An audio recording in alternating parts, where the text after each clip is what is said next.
So here's a quick update on the progress. It's wet. I just literally got done painting primer. Got to re-primer the walls.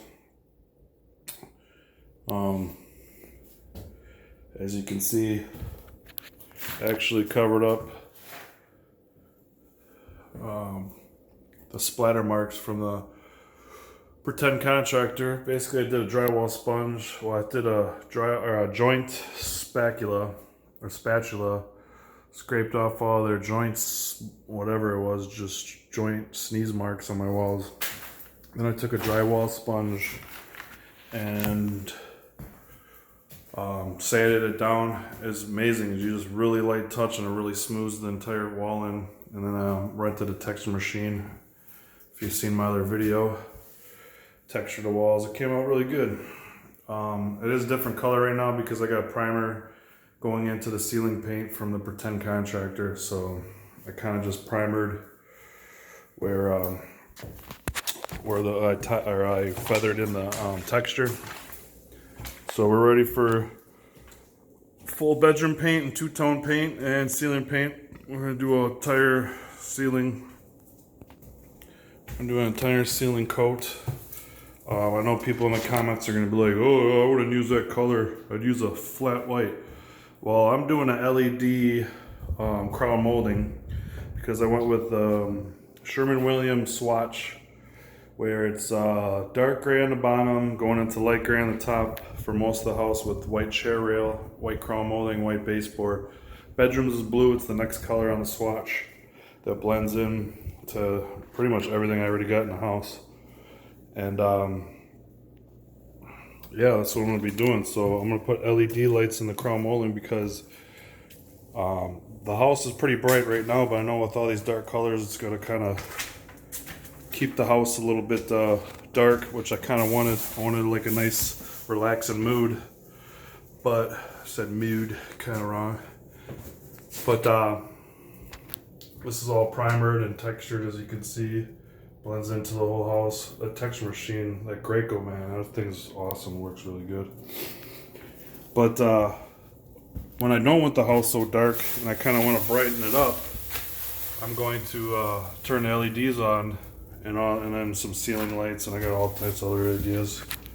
I wasn't in a rush to move in this house. Now I just kind of creating it as a project. I work at least 6 hours a day on it, try it for 8, and then I gotta run my other businesses, so I run those 10 or 12 hours, and I've been working on this. But you can see that's all texture, and I'm not gonna prime these walls.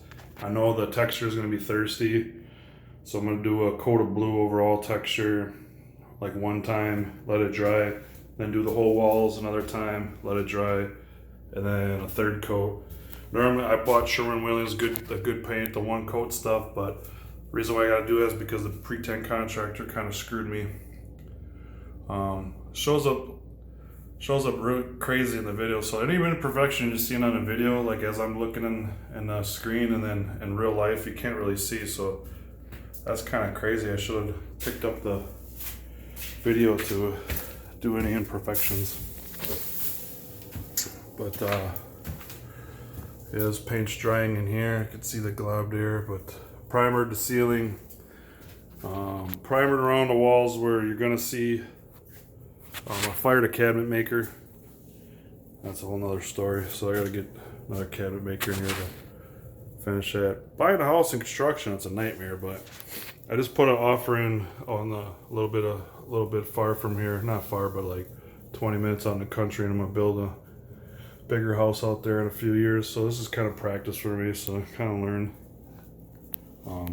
But yeah, so I primered that really good,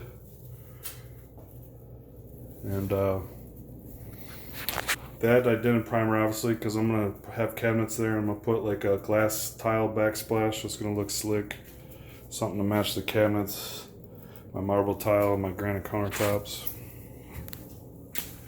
and yeah, you can see it's still wet, so I tied in the whole walls with the texture machine into the ceiling, and then I kind of went a foot past with the primer because There's a technique I'm sure someone's gonna say in the comments. I know all about it. I got enough people, enough friends in the trades, but you're supposed to call like back rolling it, where you put extra paint on the texture because it's gonna absorb. But I figured, you know, I'm not on the clock. It's my house, so I did primer. Plus, I had leftover primer, and I needed extra primer to primer the garage.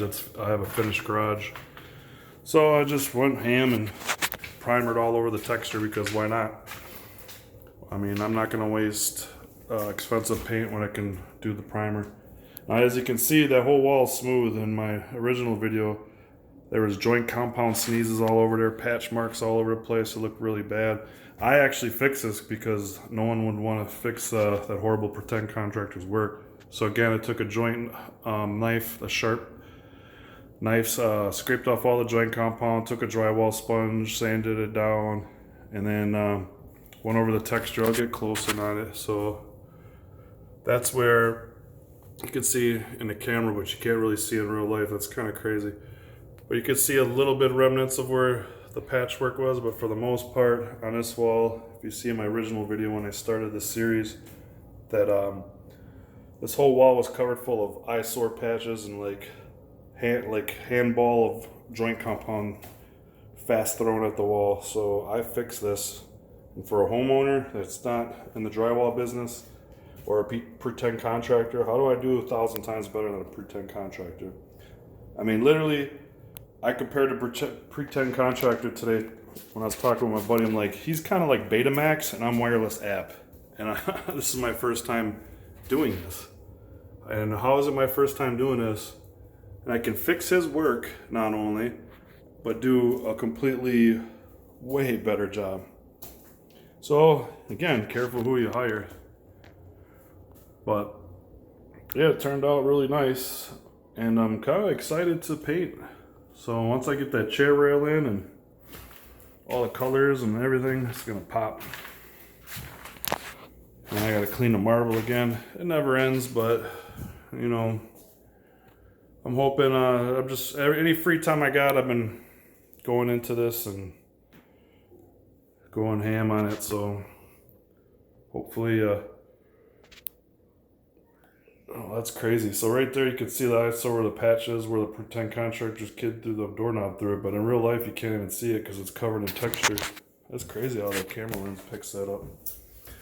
But yeah, so like that's what you see in real life, like even far away. So it's, you see the texture and it all blended in. You can't even tell, but you can tell on the camera.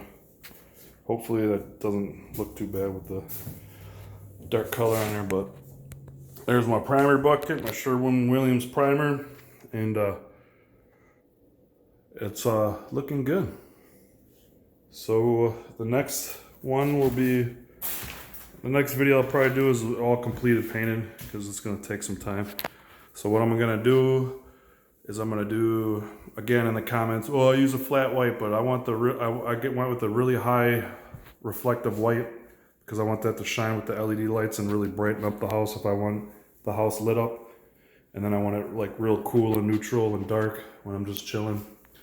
So the next video, which should be all done, I'm not going to shoot another video, I don't think. I say that now, but I don't think I'm going to shoot another video until it's all painted and see how it turned out. And then I'm going to do the chair rail, the baseboard, and then the crown molding. Thank you for watching.